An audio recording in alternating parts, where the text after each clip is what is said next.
Now let's talk about the mighty Starlight Wonders. Oh my God. The Starlight Wonders was a group that my mother allowed me to join at an early age. I think I was like 6 or 7 years old. And they fell in love with me. I went to not the Mighty Starlight, I went to New Starlight Baptist Church. Reverend Petty was the pastor, and they were located right on 23rd and Myrtle Street in Detroit. And John was playing for Reverend Petty's daughters and Yvonne and Aunt Lynn. Oh, they was bad. They was really bad. And so I ended up singing and joining with them. And when I ended up singing and joining with them, uh, I stayed there with them for a good while. So they were like a introductory for me to be in a group. The Cynthia Petty, Sharon, well, she's now Cynthia Clark, Sharon Petty Clark, Sharon Petty Ziegler, Yvonne Hatton, and Reverend Deborah. It's not Hawkins anymore, but you've seen her around, and and who else? And Lynn, and Aunt Lynn is gone, and then also Mabel Adams, she sung as well, and Victor Petty. So that made the Starlight Wonders. So there was some singing people that come out of New Starlight Baptist Church. I enjoyed every moment there. Wow. Now let's talk about the inspirational melatonin. Yes, Lord. That's family. That was straight up family. My sister and my aunt and them had a group. Essie Moss, uh, and my aunt Jean Reed, my sister Ruby, Uncle Willie Haynes, and Auntie Erlene. They were called the Melatones, along with Essie Moss being at the top head lead. So we gonna get us a group, and so they want to go back down memory lane to keep the legacy kind of going. So my cousin Renee, they end up naming themselves the Inspirational Melatonin. So they had started singing for a good little while before I found out that they had a group. And my aunt Jean came and told my sister, Renee and them got a group. Tell Quinch he need to, be a part. Call Renee. Here's the number. So my cousin Renee, whom you probably seen on here several times, but Renee was there.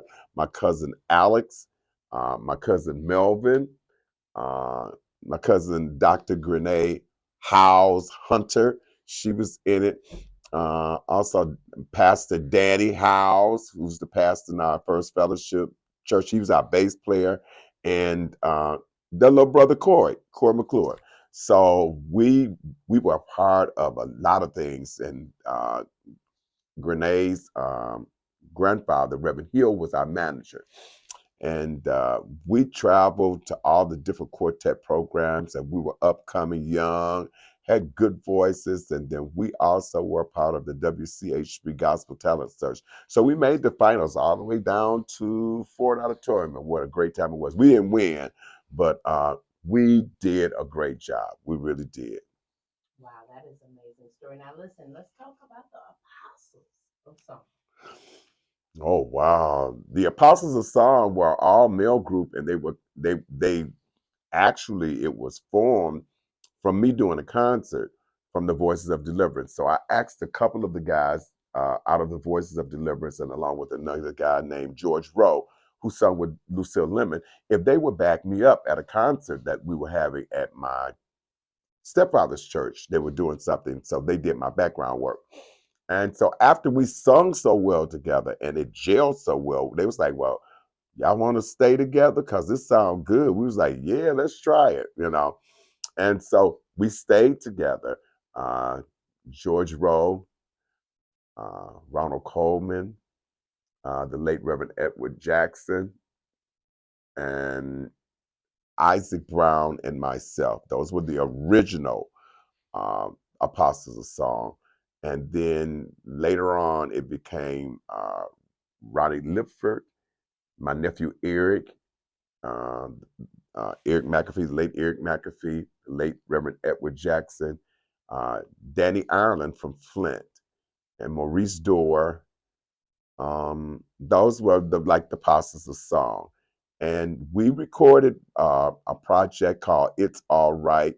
And sometimes I play that album, I smile and I laugh, and I say, "Wow, you could see yourself progressing." But those were some bad boys, and we sung in the ceiling. I mean, our ranges was just phenomenal. We were told that we remind them of the Raymond Raspberry Singers, a group that was a gospel group back in the 50s, I understand, and along with the mixture tones of Alex Bradford singers. So, but the Raymond Raspberry Singers, when they would hear this, like people that were in that era would say, "Ooh, y'all sound like the Raymond Raspberry Singers." We was like, wow, yeah. So those were my boys. The Apostles of Song, they were some bad boys. Carolyn Knowlton Jacobs and Pastor Frank Knowlton. My auntie and my cousin. My aunt was Carolyn Knowlton Jacobs was I used to watch Auntie Carolyn when they were singing with the Pennington Specials. And I loved all my aunts. They all was bad. Aunt Sammy was bad. Aunt Geraldine was bad. Of course, Aunt G was phenomenal. She was like the leader. And Aunt San was bad. But Aunt Carol, Aunt Sammy. Oh, now Aunt Sammy would knock me out with those high notes.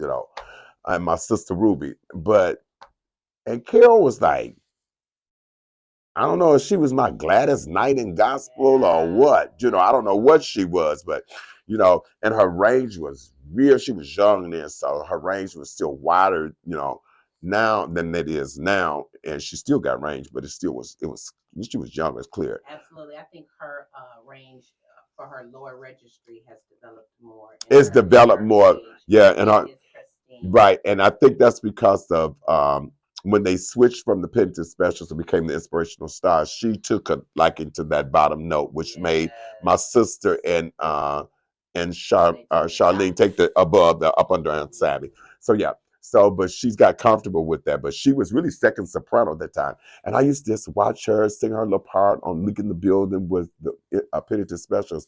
It was fascinating. And I took a lot of little things from the Pennington Specials. They live, woo, little things like that. I would, get those little things and say, "Oh, how they do that?" And I go home and work on it, and that was it. But yeah, she was like a strong mentor to me, and she was assistant to me with Apostles of Song. She trained us, and then she made us sing some flowers. You know, one day, she was in rehearsal. We were getting ready for our debut, and so she took, you know, four mic stands, and they were there. We were rehearsing at New Starlight Baptist Church, and she took them flowers and she stuck them in, the little head, little thing. And so me and Jackson say, well, Jackson leaned on me and said, "Your aunt crazy or what? What's the deal with her?" I said, "I don't know." I said, "I don't know what she doing." So she said, "Okay, everybody come on, get at your microphone. You're going to sing to these flowers." I thought it was the most craziest thing I had seen in my life, but she was preparing us for a presentation on what you do in the public, and what have you. And it worked. It worked. It really worked. Now, Frank Knowlton Jr. was my little cousin. That was her oldest son. And we used to have to babysit them and what have you, but he was always talented. Now he was a drummer and played for her group, the Inspirational Stars. And now he is one of Detroit's great pastors. He's the pastor. My cousin is the pastor of the Leland Missionary Baptist Church. And that's a historical church for down through the years. So yeah, so he's doing great things, and he is an anointed pastor.